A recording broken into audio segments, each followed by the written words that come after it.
Welcome to plant sapiens. ഇന്നത്തെ ക്ലാസ്സിൽ എടുത്തേക്കുന്ന topic ഫംഗസിൽ തന്നെ ഏറ്റവും യുണീക് ക്യാരക്ടേഴ്സ് ഉള്ള ഒരു ഇമ്പോർട്ടൻ്റ് ആയിട്ടുള്ള ഒരു ജീനസ് ആണ് ജിയാസ്ട്രം എന്ന് പറയുന്നത്. ബെസീഡിയോ മൈക്കോട്ടയിൽ വരുന്ന ഈ ഒരു ജീനസിന്റെ സ്പെഷ്യൽ ക്യാരക്ടേഴ്സ് എന്തൊക്കെയാണ്, അവയുടെ എക്സാമ്പിൾസും അവയുടെ എക്കണോമിക് ആൻഡ് മെഡിസിനൽ യൂസസ് ആണ് ഈ ഒരു ക്ലാസ്സിൽ ഇൻക്ലൂഡ് ചെയ്തിട്ടുള്ളത്. അതിനു മുന്നേ ആദ്യമായിട്ടാണ് എൻ്റെ ചാനൽ കാണുന്നതെങ്കിൽ ചാനൽ ഒന്ന് സബ്സ്ക്രൈബ് ചെയ്യാൻ മറക്കരുത്. ഇഷ്ടപ്പെട്ടെങ്കിൽ ലൈക്ക് ചെയ്യുക, കമൻറ്റും ഒന്ന് ചെയ്ത് വെക്കുക. HSST ബോട്ടണി സീരീസ് ആണ് ഈ ഒരു ചാനലിൽ ഞാൻ ഇടുന്നത്. ഒപ്പം MSc botany set exam related ആയിട്ടുള്ള ടോപ്പിക്സും ഇതിൽ തന്നെ ഇൻക്ലൂഡഡ് ആണ്. അതായത് എല്ലാത്തിൻ്റെയും സിലബസ് എന്ന് പറയുന്നത് ആക്ച്വലി റിലേറ്റഡ് ആണ്. ഓക്കെ, അപ്പോൾ എല്ലാവർക്കും യൂസ്ഫുൾ ആയിട്ടുള്ള വീഡിയോസ് ആയിരിക്കും ഈ ഒരു ചാനൽ ഉണ്ടായിരിക്കുക. Keep supporting. നമുക്ക് ക്ലാസ്സിലോട്ട് പോകാം. എന്താണ് ജിയാസ്ട്രം?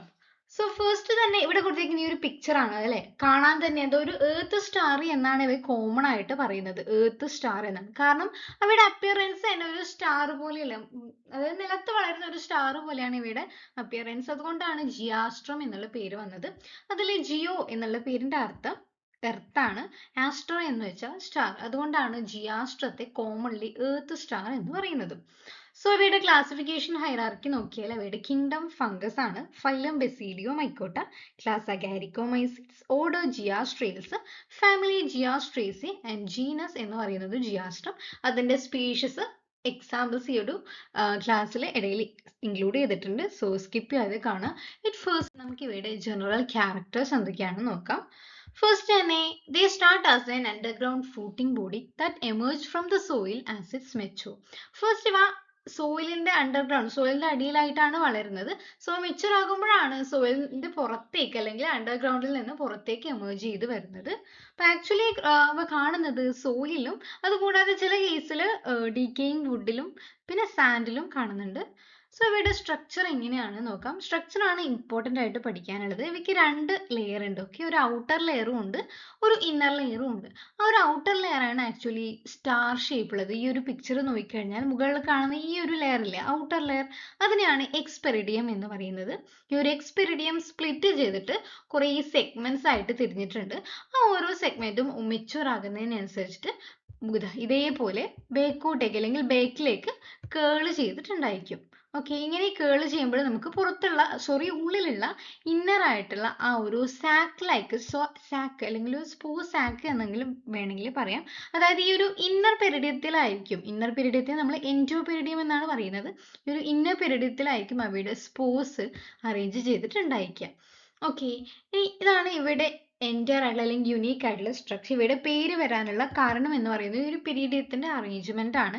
അപ്പൊ ഞാൻ പറഞ്ഞു കഴിഞ്ഞു, ഒരു മെച്യൂരിറ്റി എത്തിക്കഴിഞ്ഞാൽ outer layer of the fruiting body, അതായത് എക്സോപെരിഡിയം എന്ന് പറയുന്നത് split into segment which turn outward creating a star like pattern on the ground. അപ്പൊ മെച്യൂരിറ്റി ആയി കഴിഞ്ഞാൽ മുകളിൽ നിന്ന് താഴോട്ടേക്ക് കേൾ ചെയ്തിട്ട് ഒരു സ്റ്റാർ പോലെയുള്ള സ്ട്രക്ചർ ആയിട്ട് മാറും, ഒരു സ്റ്റാർ ലൈക്ക് പാറ്റേൺ ആയിട്ട് മാറും. ഇവ മെയിൻലി ഈ ഒരു ജിയാസ്ട്രം സ്പീഷീസ് കൂടുതലായിട്ട് കാണുന്നത് എവറി കോണ്ടിനെന്റ്സ് എക്സെപ്റ്റ് അന്റാർട്ടിക്ക ഒഴികെയുള്ള എല്ലാ കോണ്ടിനെന്റിലും ഈ ഒരു ജിയാസ്ട്രം കാണുന്നുണ്ട്. ദെൻ ഇവയുടെ എക്സ്പെരിഡിയം അല്ലെങ്കിൽ എക്സോപെരിഡിയത്തിന്റെ ഒരു ഇമ്പോർട്ടൻ്റ് ആയിട്ടുള്ള ക്യാരക്ടർ ആണ് ഇവയുടെ ഹൈഗ്രോസ്കോപ്പിക് മൂവ്മെന്റ് എന്ന് പറയുന്നത്. അതാണ് ഈ ഒരു പിക്ചറിൽ കൊടുത്തേക്കുന്നത്. അതായത് ജനറലി ഇവ ചില സമയങ്ങളിൽ, അതായത് ഇവിടെ പെരിഡിയം എന്ന് പറയുന്നത് മോയ്സ്ചർ കണ്ടന്റ് അനുസരിച്ചിട്ട് അതിനനുസരിച്ച് റെസ്പോൺസ് ചെയ്യും. അതായത് ഡ്രൈ കണ്ടീഷൻ ആണെങ്കിൽ അവ ക്ലോസ്ഡ് ആയിട്ടാണ് ഉണ്ടായിരിക്കുക. അതായത് സ്പോർ ഡിസ്പേഴ്സൽ നടക്കേണ്ട ഡ്രൈ കണ്ടീഷനിൽ അവ ക്ലോസ്ഡ് ആയിരിക്കും. ഇനി ആ ഒരു മോയ്സ്ചർ കണ്ടീഷൻ റീറ്റെയിൻ ചെയ്യുമ്പോൾ അവ എന്ത് ചെയ്യും, ഓപ്പൺ ആകുന്നു. അതിനെയാണ് ഹൈഗ്രോസ്കോപ്പിക് മൂവ്മെന്റ്. അതായത് അന്തരീക്ഷം എൻവയോൺമെന്റിന്റെ ഹ്യൂമിഡിറ്റി അനുസരിച്ചിട്ട് അവ എന്ത് ചെയ്യും, ക്ലോസും ഓപ്പണും ആവുന്നുണ്ട്. ഓക്കെ, അപ്പോൾ ഈ ഒരു ജിയാസ്ട്രം എന്ന് പറയുന്നത് ജനറലി നോൺ ടോക്സിക് ആണ്. അതുകൊണ്ട് തന്നെ പക്ഷെ അവ എഡിബിൾ അല്ല, നോൺ എഡിബിൾ ആണ്. അവിടെ ഒരു ഫൈബ്രസ് സ്ട്രക്ചർ ആയതുകൊണ്ട് തന്നെ അവ ഭക്ഷ്യയോഗ്യമായിട്ട് ആരും യൂസ് ചെയ്യുന്നില്ല.